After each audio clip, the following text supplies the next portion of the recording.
नमस्कार दोस्तों, कुछ दिनों से सोनू निगम जी जो हैं वो कैंपेन चला रहे हैं टी सीरीज और भूषण कुमार जी के प्रति। तो इस सिलसिले में मैं ये बोलना चाहती हूँ कि टी सीरीज ने आज तक हजारों कलाकारों को ब्रेक दिया है जो कि आउटसाइडर्स हैं, जो इंडस्ट्री से नहीं जुड़े हुए।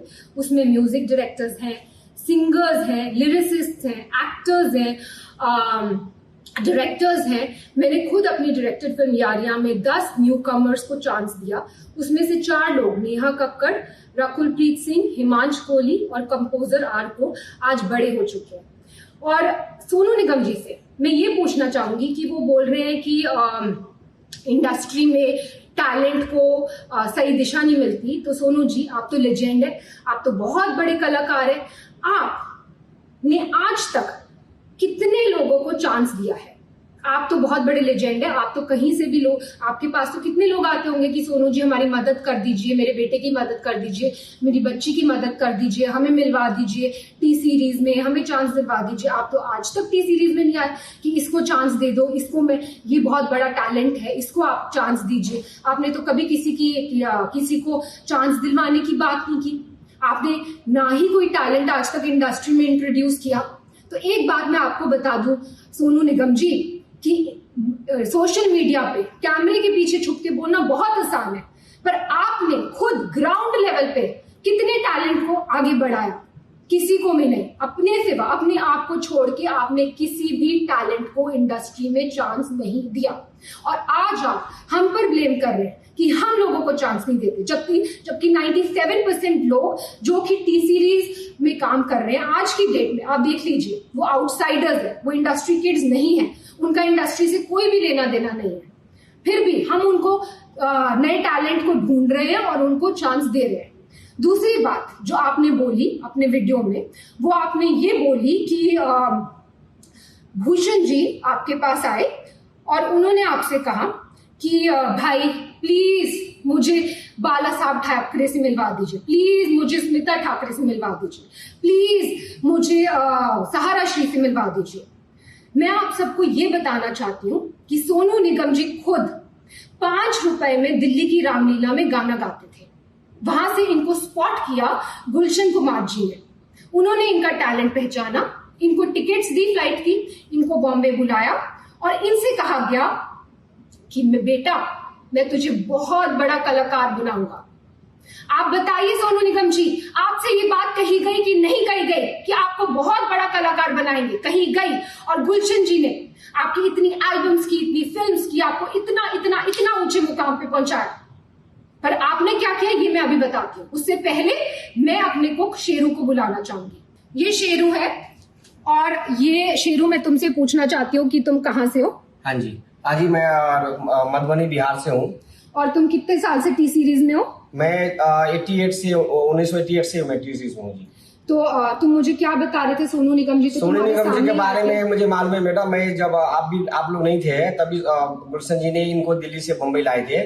मैं गुलशन जी के साथ ही उस टाइम में था, गुलशन जी भी नहीं थे उस टाइम में। मैं गुलशन जी के साथ, मैं और वो लोग बम्बई में रहते थे। सोनू निगम जी आए थे, उनके पास वो ऐसे छोटी स्कूटी होती है ना, उस भी आते थे। हमने हमारे ऑफिस में वो रिसेप्शन में बैठे रहते, कितना पे साहब आते थे तो उनसे मतलब मुलाकात करने, कभी कोहली जी से, कभी मुकेश वगैरह, उनसे बातें कर रहते थे।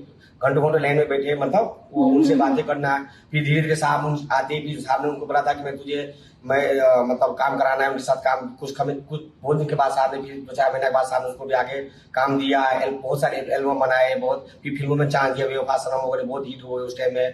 तो उनका बहुत बड़ा नाम बन गया। बहुत बड़ा नाम हो गया। मतलब जब से मतलब ये जो भी है आज, ये जो भी है सब गुलशन जी की वजह से ही है मेरे हिसाब से। Thank you. सोनू जी, क्या आप जानते होंगे ये हमारे घर के कुक है और 88 से ये हमारे घर में।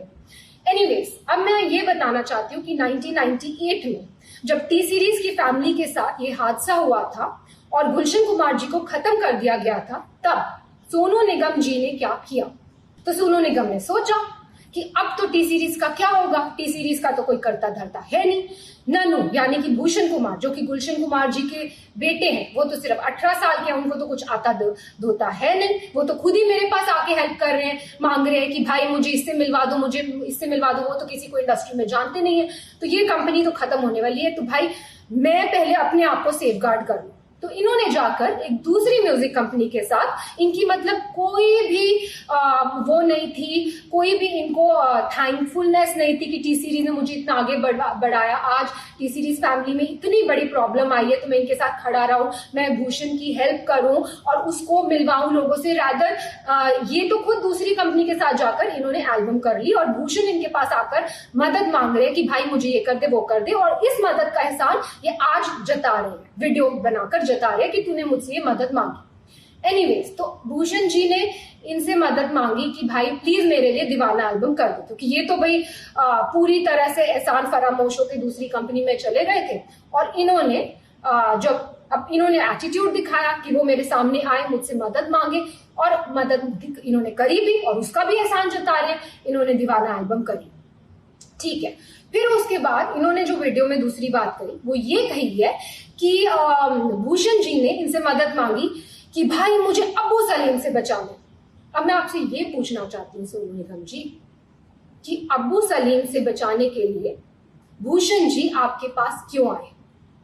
प्लीज इस बात पे तहकीकात की जाए, क्या सोनू जी के रिश्ते थे अबू सलीम से? डेफिनेटली थे, तभी तो वो उनके पास मदद मांगने आए, और इन्होंने खुद अपने वीडियो में बोला है कि वो उनके पास मदद मांगने आए। नेक्स्ट चीज जो मैं ये बोलना चाहती हूं कि सोनू जी ने बोला है कि भूषण जी पे एक लड़की ने आरोप लगाया मीटू का, और उसके बाद वो आरोप वापस ले लिया गया और भूषण जी ने माफिया की चाल चली, पर मीडिया को सब पता है, मतलब भूषण जी मीटू रेपिस्ट है, लेकिन ये बात माफिया ने दबा दी। अब मैं आपको ये बताना चाहती हूँ सोनू जी कि मीटू एक बहुत ही अच्छी मूवमेंट थी जो स्टार्ट की गई इसलिए ताकि सोसाइटी में जो ऐसे लोग हैं, जो बुरे लोग हैं, उनका सफाया हो सके। पर इस मूवमेंट का बहुत सारे ऐसे लोगों ने फायदा उठाया, पैसे ऐंठने के लिए, ब्लैकमेल करने के लिए, किसी को किसी से वेंजेंस है तो किसी लड़की के कंधे पे बंदूक रख के चलाने के लिए, और ऐसे ही हमें बहुत सारी ब्लैकमेलिंग कॉल्स आई मीटू के टाइम पर। उस टाइम पर हमने सिर्फ पुलिस की सपोर्ट ली, पुलिस की हेल्प ली, और पुलिस ने तहकीकात की और पुलिस ने ये क्लियर कर दिया कि ये तो सीधा सीधा ब्लैकमेलिंग का केस है। और पुलिस ने हमने पूछा कि क्या आपको कुछ करना है, कुछ मानहानि का दावा करना है या कुछ करना है, हमने डिसाइड किया कि नहीं, हम मीडिया तक में भी ये बात आउट नहीं करेंगे कि क्या हुआ है हमारे साथ। क्यों? क्योंकि हम खुद किसी लड़की को डाउन क्यों करें, हम किसी लड़की को क्यों उसको इस तरह भरे बाजार में उसकी इज्जत उतारें। लेकिन उसका ऐसे बहुत सारे केसेस आए हमारे पास, और उसका फायदा आप जैसे लोग उठाते, और कई लड़कियों ने एडमिट भी किया कि कई लोगों ने जो सच्चे दुश्मन है इंडस्ट्री में, उन्होंने वो पीछे थे इस मिली भगत के, लेकिन देखिए आप आज भी इसका फायदा उठा रहे। मैं पूछना चाहती हूँ सोनू निगम जी, क्या है मीटू मूवमेंट? मैं लगा दूं आप पे मीटू, तो मैं लगा दूं आप पे मीटू, बोल दो आप मीटू रेपिस्ट है, हो जाएंगे आप मीटू रेपिस्ट। तो प्लीज सोच समझ के वीडियो बनाया कीजिए, क्योंकि आपने धमकाया वीडियो में कि आप उस लड़की का वीडियो आउट कर देंगे, बेशक कीजिए, पर नेक्स्ट टाइम कोई भी वीडियो आउट करना हो, याद रखिए प्रूफ के साथ कीजिए। बिना प्रूफ के मीटू मूवमेंट का कोई मतलब ही नहीं है। और कोई भी अगर बिना प्रूफ के कोई इल्जाम लगाता है, क्योंकि जब से आपने ही अपना वीडियो ऑन किया है तब से वापस हमारे पास ब्लैकमेलिंग कॉल शुरू हो गए, वापस कई लड़कियां उठ गई हैं कि हमें तो सोनू निगम जी से इंस्पिरेशन मिल गई है, हमें आप हमें काम दो, या तो हमें आप पैसा दो, नहीं तो हम आप पर ये कर देंगे। सिर्फ ये लड़कियां ही, जो बहुत सारे सिंगर्स और खड़े हुए हैं वो कर रहे हैं, वो ऐसे ब्लैकमेल कर रहे हैं। मुझे ये वीडियो बिल्कुल भी नहीं बनाना था सोनू निगम जी, और भूषण जी ने तो मुझे स्पेशली बोला था कि हमें चुप रहना, हमें चुप्पी साधे रखनी है, लेकिन आपने अभी भी अपनी कैंपेन बंद नहीं की। आज भी हम कोशिश करते हैं टी सीरीज से कि 80% 100% लोगों को चांस दे, पर कई बार लोगों को काम नहीं मिल पाता बिकॉज सो मेनी रीजंस। किसी म्यूजिक डायरेक्टर, कोई धुन में कोई कलाकार जाता है, कोई धुन में कोई कलाकार जाता है। 80% लोगों को तो काम मिल रहा है ना मार्केट में, जो 20% को लोगों को काम नहीं मिल रहा वो कोई भी शुरू हो जाएगा, कोई भी किसी पे भी आरोप लगा सकता है। तो ऐसा माहौल है। और आपने जब अपना वीडियो ऑन किया तो मैं आपको बता दूं कि मेरे साथ क्या हुआ। मेरे हस्बैंड के against death threats, social media पे डेथ थ्रेट्स, मेरे लिए रेप थ्रेट्स, और मेरे बच्चे के लिए थ्रेट्स। मैं क्यों सहूं ये सब? मैं क्यों सहूं अपने बच्चे के लिए थ्रेट्स? और अभी भी आपकी कैंपेन बंद नहीं हुई है, अभी भी आपकी कैंपेन जारी है। आप इतने सारे सिंगर्स को अभी भी इकट्ठा कर रहे हैं और उनको एक गठबंधन बना रहे हैं और उनको बहका बहका कर जिनको काम नहीं मिल रहा फॉर वट एवर रीजन, उनको काम इस बात में लगा रहे हैं, इस पब्लिसिटी लेने के ये मुद्दे में लगा रहे हैं कि उनके आपके साथ मिल जाए और टी सीरीज को हम कैसे खत्म कर दें, भूषण कुमार को हम कैसे खत्म कर दें। एक बात मैं आपसे कहना चाहूंगी सोनू निगम जी, आप किस टाइप के हैं ये तो आपकी बीवी ने क्लियर कर दिया था। उन्होंने खुद आप पे, आपको याद है आपकी बीवी ने खुद आप पे इल्जाम लगाए हैं। प्लीज याद कीजिए उन इल्जामों को, आपने पब्लिकली जो आपकी बीवी ने आप पे इल्जाम लगाए थे और फिर आप दूसरों पे इल्जाम लगाइए। और मैं बिल्कुल, जैसे कि मैंने कहा, मैं बिल्कुल इस हक में नहीं थी कि मैं ये वीडियो बनाऊं, लेकिन इतनी मैं कश्मकश में हूं, क्या करूं, बनाऊं ना बनाऊं, ये सच्चाई लाऊं कि नहीं लाऊं।